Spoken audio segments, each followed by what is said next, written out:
Hello, Daniel. Thank you for being with us today. Kansas City, Kansas Community College.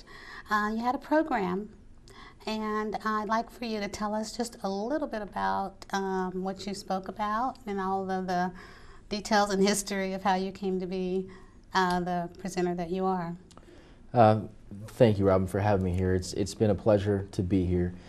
This afternoon, I was speaking to a group of students here at the Intercultural Center, primarily in regards to keys that will help them supercharge their success in the real world. I've come to really experience and observe ways and means that aren't really learned in formal educational settings. I was pretty much raised in a dysfunctional family, kind of grew up in poverty and experienced the school of hard knocks. And so one of the things that I've done over the last 10 years is gone around to different individuals, companies, organizations, and asked, what does it take to be successful? Because growing up in poverty, I really was unhappy with the struggle. And so over the last 10 years, I've asked people, hey, what does it take? How do you go from one socioeconomic status of poor or poverty and move to mid-income level to wealthy level? And that was very hard for people to articulate. And so one of the things that I do is I try to help contribute to humanity really and to these youth and young adults by helping them understand that there's a way that's typically off the menu. Okay, as far as what's important, the skills necessary to make an impact in a generation, we're at a time where it's much needed in the regards to like their community, their education, their industry, whatever career path they're trying to decide. Most students don't begin with the end in mind, therefore they waste time, money, and energy trying to figure it out. And so what I speak to them is giving them practical tools that they can actually apply as a catalyst for getting and creating the change that they truly desire in their life. And that's really what we talked about today. Okay, but let me go back just a little bit.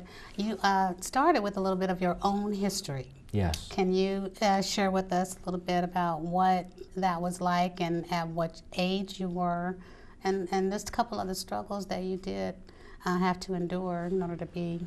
Absolutely. For me, it was really difficult because I was raised by a single mother who did everything in her ability to provide for us, but she was never around. And I had a couple stepfathers who were very abusive, both physically and psychologically. And I didn't know my biological dad till I was 22 years old. And so that all contributed to the fact that I grew up without direction, without support, without resources, limited resources for that matter. And really, growing up, I was basically a child that was thrown into an adult role, in poverty, trying to figure out life. And so I dealt with making wrong decisions, ended up forging my doctor's physical when I was 17, and instead of going to jail or juvenile detention, I was suspended my senior year eligibility of athletics, which cost me my scholarship to a Division I athletic program, which was probably more heartbreaking than actually going to prison. I would have rather have gone to prison than losing the ability to and the approval to play college athletics or even high school athletics that senior year. Another struggle that I went through was having my grandfather die in my arms at age 11, and he was really my father figure. And so I felt as though my value, my worth, my significance was lost because I wasn't worth it, that all the people that I love and care for would actually die or really disappear, not be present. And so that was really hard. I've seen my really best friend shot in the head because of drugs. After I forged that physical, I went and did downward spiral and started doing drugs and partying, went to the clubs, and I lost my identity, I lost my direction, and I didn't have what it takes from a skill standpoint to go and put a roof over my head, food on the table, keep the lights on, put gas in my car, pay for insurance, all the stuff that, as young adults we really don't think about because we're under the roof of our parents or or guardian. So that was really just a snapshot of some of the things that I've dealt with in really just trying to find who am I, what's my purpose, what's my direction, and how can I make enough money to get out of the struggle, get out of the school of hard knocks and get enrolled into an educational institution, or have what it takes to go out and be successful in the real world. What inspired you, though? Because we see youth losing their way all the time to the streets or gang activity, drugs. What was that moment of clarity, or that moment that inspired you to go to school and figure out the answers to the questions that you were asking? It's a great question. For me, it was a series of questions and experiences. To be honest with you, I don't have a college degree right now. I highly value education, and I'm a lifelong learner. I'm an avid reader. I do a lot of research, and mostly I do networking. I try to ask as many questions as I possibly can with people who I perceive as the movers and shakers of a specific industry. So what somebody taught me was, hey, if you want to know the answer to a question, go directly to the top and ask. So I typically will tell students, as I did today, if we had a gentleman in there who wants to play basketball for the Greece national team. I thought, I asked him, have you contacted the Greece national team? He said, no. I said, what do you know and your awareness will it take to get there? He said, well, I need an agent. I said, well, have you researched agents? And so this is the process of knowing who I am, what direction I want to move in, and then how much do I want to make, what type of lifestyle do I want to live? Because I came to the decision, I reasoned in my own mind, that I didn't want to stay in the struggle. And I'll tell you how it happened, really. When I was like 9 or 10 years old, I remember I went in to get a bowl of cereal in the morning for breakfast before school, and I opened the box, and when I went to pour out the cereal into the bowl, a couple cockroaches came out of the box, and I thought, I'm not going to live this way. And so that started the process of me asking questions on what does it take to be successful, and not even knowing what success is, but just saying, how do I get out from being broke to being, okay? And then how do I go from okay to creating wealth for my life? And so I started to ask questions and really try to come around acquiring mentors, because the lack of a father figure in my life gave me a huge hole to try and fill, a huge void of, okay, well, my dad's not in my life, well, what am I going to do?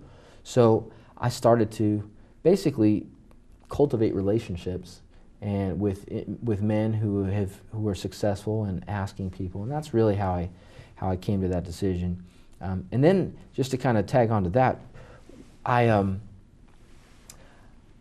West has a song out, and one of his quotes is, "Who the kids gonna listen to? I guess it's me if it isn't you."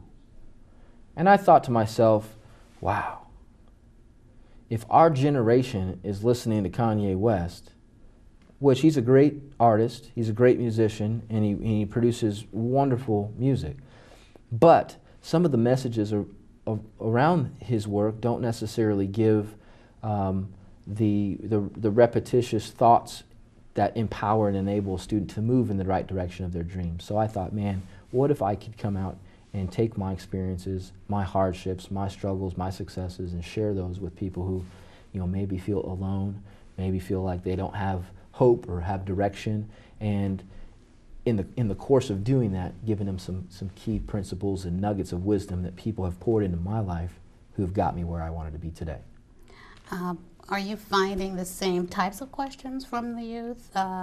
How do you make it without a male figure in the home? Where do you draw your inspiration from? And I know you have several sources you cited in the presentation, and you even looked up to quite a few people. What kind of types of questions do they ask as far as where to draw from that inspiration? Most of them don't know. And what I learned is that I don't know what I don't know. And so it's very hard for me to articulate the right question to cause the right result. So what I started to figure out was trying to ask the right questions and helping put words into these students to help them understand, look, here's how you talk to a CEO of an organization and ask for their help, or if somebody can help them. So I try to tell an individual, whether it's a youth, young adult, or a professional that's in their career, is know where you want to go. If you were to tell me, if I was to say I want to get to Miami from Kansas City, Kansas, the first thing I would have to know is where I'm at. Am I leaving from KCI, or am I going from a local regional airport? Well, that's important. Am I taking a train, a plane, an automobile? Am I walking? Am I taking a scooter? So I have to know where I'm at first. And then from there, I say, ultimately, my goal is Miami. And what is it going to take for me to be successful? So I would call and I'd say, you know, Robin, my goal is to get to Miami. Do you or anybody you know, do you have any resources that could possibly provide me direction or support or resources or opportunities that will help me get to my ultimate goal? And so kids don't really think about, you know, their future. In fact, I asked a kid yesterday at Donnelly College while I was here. I said, what do you want to do? He said, I want to be a politician, maybe a lawyer, or an entrepreneur. And I said, well, really, why do you want to do that? And he couldn't articulate it. He had a sense of the direction he wanted to go in. He said Miami, but he didn't know why. Why do I want to go to Miami? Well, having kids think for themselves is probably a crucial skill. We call it in educational settings critical thinking skills, but a lot of times we're not taught how to think. We're taught how to study for exams and pass tests, not think. And so that is really what has contributed to me inspiring these kids to say, regardless of your past circumstances, regardless of your situations, your financial condition, your socioeconomic, your religion, your education, whatever it is, whatever is your upbringing or your conditioning, you can change your life. You have the power to choose. You have the power to create and think. And with the help of mentors and positive people in your life, you'll get there. You'll arrive in due time if you're willing to put in the work and ask the right questions and stay focused and operate out of faith and saying, yeah, I'm not where I really want to be, but I'm pushing forward. I'm trying to break through these barriers. I'm trying to break these shackles. I'm trying to dance. I'm trying to be creative. I'm trying to do whatever it is I really, really, really want to do, not what somebody else imposes for me. Because that's a problem with these youth. They always are saying, well, you should be a doctor, a lawyer. You should be this, that, and the other thing. You have a lot of people shoulding all over people, right? Correct. But what really needs to be said is, what do you really want to do? And why do you want to do it? And most of the time, if you keep asking the right questions, you'll boil down to they want to be financially secure. They don't want to struggle anymore. They want to have enough money to put gas in their car and make all their payments and, you know, go see a movie every once in a while and be able to eat out if they want to. You know, kids, and young adults even for that matter, they want to be secure. It doesn't necessarily mean to be wealthy. You don't need to live in a big old house and drive these big cars and everything, which is mostly what they aspire to because that's what they see on TV. But the reality comes in is they get discouraged and disappointed if they can't get that, and they just need to have their basic needs met and not have to struggle for it and be able to continue to move forward for what they really want to do. And that's what the 3 keys that you present during the presentation. Yeah. And the first question is, who am I? Who am I? Okay. Absolutely. Now, when they're posed that question, Yeah. what is the first thing that comes to their mind? Most of them try to tell me their name. Okay. They try to tell me where they live, what kind of car they drive, how much education that they have. You know, they go through the resume. And what I typically tell them is this, you know, who are you? You know, who is Robin Torres? Who is Daniel Santiago? Who are you apart from your name, your education, where you live, what you drive, you know, who you hang around with, who much associate you with, how much money's in your bank account? I don't really give a rip about any of that. I want to know who's the essence of who you are. What are you passionate about? And it comes back down, the identity portion comes back down to, what are you passionate about? What is your intention or purpose for your life? And if you can articulate both of those, then what that does is it creates protection around who you are and it prevents bad decisions. It prevents you getting sidetracked and getting off course. It allows institutions to retain teachers and staff because they're very focused. I got to do this, this, and this in order for me to get to where I want to go. Because I know if I want to get to Miami, first thing I have to decide is where I want to go from. Do I have to buy a ticket? Do I have to rent a car? What do I have to do to get there? And then I start to see the progressive steps on getting me to my goal. So understanding your identity is of the utmost importance. What is the age that you would suggest they get posed this question, so that, as if it's middle school or high school, so that when they go on to college or not, Yeah. then they still know the answer to that question. So what age would you say that question should be posed? I believe that there are two fundamental approaches that need to be taken. From a parental standpoint, we have a lot of abandoned children. We have a lot of single mothers who are trying to make it on their own. A lot of dads, or I should say men, who have birthed children but aren't pouring into investing in their children. Personally, on one side over here, it has to be an investment in from a very early age, because we're conditioned socioeconomically, religiously, education. All our morals, values, beliefs, principles are given to us from a very young age. So we have infinite potential when we're young. So it's very important for parents to understand that if I am a parent, I need to invest positive images, positive affirmations, give them wisdom and discernment. Lead a child in the way that they should go, and they'll be all right. But if we don't do that from a very young age, that's one significant contribution that doesn't need to be there. It actually contributes in a negative way, because now you have a bunch of children who are now physically older, but they're still mentally and emotionally children. That's one side. The second side is it's got to happen in middle school, high school, and by golly, it has to happen in college. If it's not done in college, then it has to be. Then the child's at risk of not having the skills necessary to be a self-sufficient citizen, and so therefore they will continue to operate in manners in which that are very adolescent. They might deal with drugs, alcohol, pornography. They'll deal with these different elements that are destructive, and they're not constructive to where they really want to be. So 8th grade all the way through college.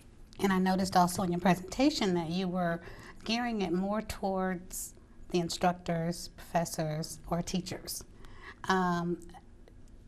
When you are done with the presentation, are you finding that they're having questions as far as how to exactly model this program so that it fits their particular needs in the class? Absolutely, absolutely. I'm a firm believer in educators, okay, not teachers, but educators. And there's a significant difference. Teachers come for every day for the paycheck, okay?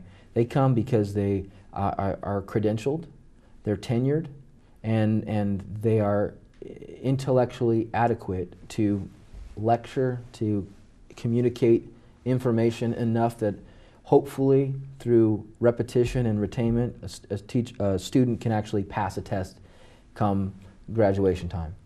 An educator is a completely different individual. They are more like academic coaches. They see potential in their students that the students don't even see in themselves. They would be able to go and say, gosh, Derek, Susie, whoever you are, you have the ability to take what I'm trying to teach you and apply it to your ultimate goal. Whatever that goal is, an educator will say, let me draw out of you. And that's exactly what education is. It's the root word is educo, which means to draw out from within. So we should be essentially, as educators, drawing out the greatness of each and every individual student, which is why you have self-paced, individualized, differentiated instruction as a priority both in secondary schools and post-secondary schools. So the reason why I address the educators, it's the same way I would address a parent. I would be doing my student or my child a complete disservice if I didn't train them up in a way that was going to ultimately help them be successful in the real world, and not necessarily, you know, the acquisition of things, but more so the peace of mind and the liberty to say, okay, I am free to be me. I know who I am. I bring me to the party. I'm secure in myself. I'm loving. I'm lovable. I'm worthy. I'm accepted. I'm self-respecting, and then I can then give that to others. You know, there's a good word that says, you know, do unto others as you do for yourself, or love your neighbor as yourself. And part of that is, people forget, is that I can't give to you something that I don't possess for myself.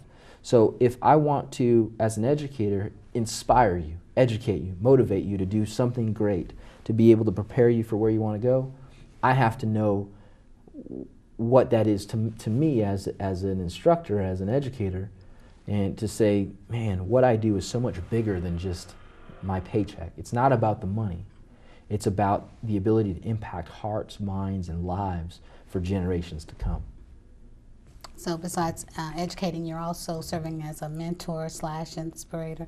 Okay. Absolutely. I understand. Absolutely. And the reason is because there is a lack of them. There's a lack of positive role models. I mean, you can turn on the news, you can turn on cable, there might be 600 channels, but a handful of them or a dozen of them give positive messages that are constructive, that give people guidance on, and are not misleading. You know, they're not deceptive.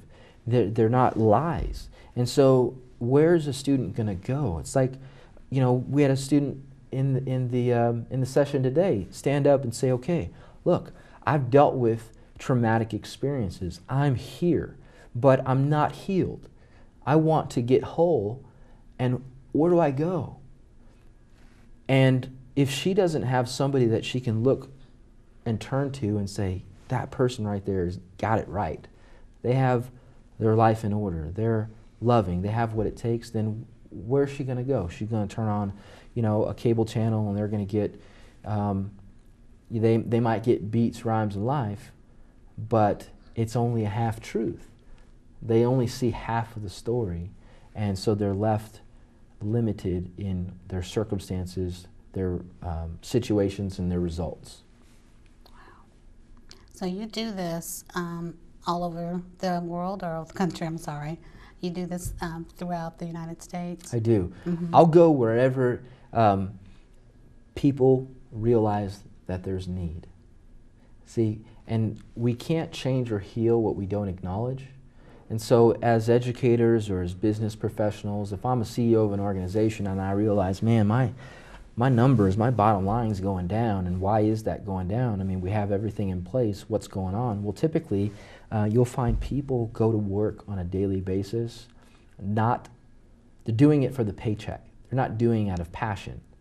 And it's a huge difference. And so when I come in, I say to students, find something you love to do.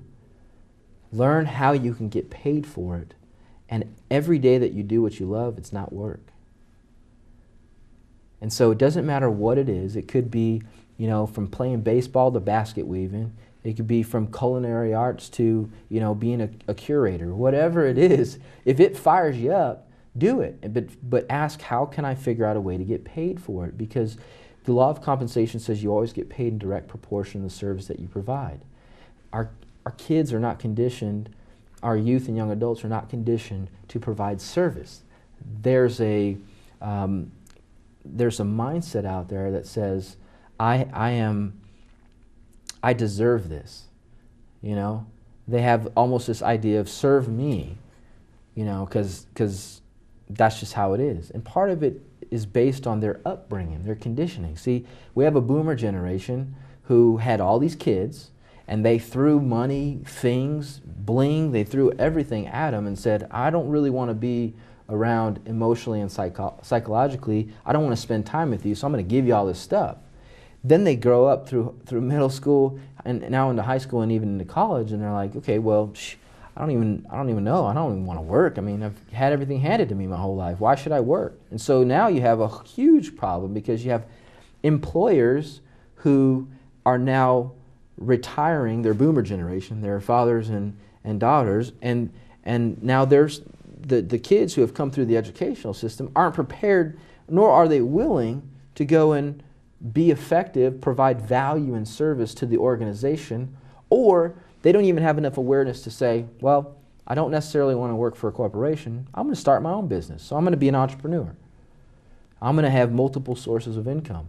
You know, we've been taught that you have to choose one thing, and you have to do that one thing for 40 years, and then at the end of it you get a watch or a pen, and you know, maybe Social Security will write you a check and you live off that, and you know, you die. Mm-hmm. Now it's like kids of this generation, 1 year is loyalty to a company. 1 year. And so, but the problem is they're left to their own thoughts of, well, I don't really know what I want to do. And so 1 year turns into 10 years, turns into 20 years, and now you have a whole bunch of, you know, physically aged people, 25 to 40 years old, who are really high school kids doing high school things. They're all about being in the bars. They're all being about, you know, partying, having a social scene, and they're not connecting. There's no sense of unity, like real community, as it was in our old days, where I provide value. It's about results in relationships. I tell these youth, it's about results in relationships. Everything comes down to results. Everything comes down to relationships. And who knows you? You know, it's about who you know and then who knows you. And so that's part of the message. It's about being able to commit to your dreams, being true to who you are, and bringing you everywhere where you go, instead of trying to play this identity, you know, masquerade of, okay, who am I today? Well, I'm going to go run with this crew. I'm going to go run with that crew, and I'm going to go dress like them, and I'm going to go do this, do that, and the other thing, because I really am not secure in who I am. And so it just fosters a whole cycle of what I call that downward spiral, where you end up flat on your back looking up like, man, I really don't want to be here. I don't know why I'm here, and I don't know how to get out. And so they just accept where they're at instead of accepting their greatness, instead of accepting that they have significance and value, that regardless of what they've gone through, they can bring something to the table. And like a lady told me in there, she said, man, I was so emotionally rocked that I got to the point where I was cutting myself, and I was physically abusing myself. And I said, you know, how many others are out there doing that same thing, feeling like they don't have any hope? That's what the value of understanding your identity. Even though you've got junk and funk in the trunk, you know, you still can bring that and share that and pull somebody through that experience once you get yourself whole and healed through that process. That adds value to organizations. That adds value to businesses, to families, to communities. You know, it adds value to individuals because it breeds self-esteem, it breeds self-confidence, it breeds not arrogance but confidence, to the point where they can then rest secure, have peace of mind, and know where they want to go in life. Wow, we could talk all day. We can, seriously. we can. But I think our time is up. Can you tell us how we can, or if the viewers want to reach you? Absolutely. Can you speak to the camera and let them know how they can reach you for more information about your program? Sure, absolutely. For more information on how I can help you, whether that's through a speaking engagement, a seminar, a workshop, visit my website. It's www.danielsantiago.org. All my contact information is there. You can look through my profile, read my bio, look at my services and my programs. You can buy my book at that location as well. But I'm here to serve you. If you or anybody you know feels as though I can be of value and of service to students, companies, organizations, profit and nonprofit, feel free to go to www.danielsantiago.org. Thank you so much for being with us today. Thank you for having me. I'm Robin Torres, and thank you for joining us on Conversations.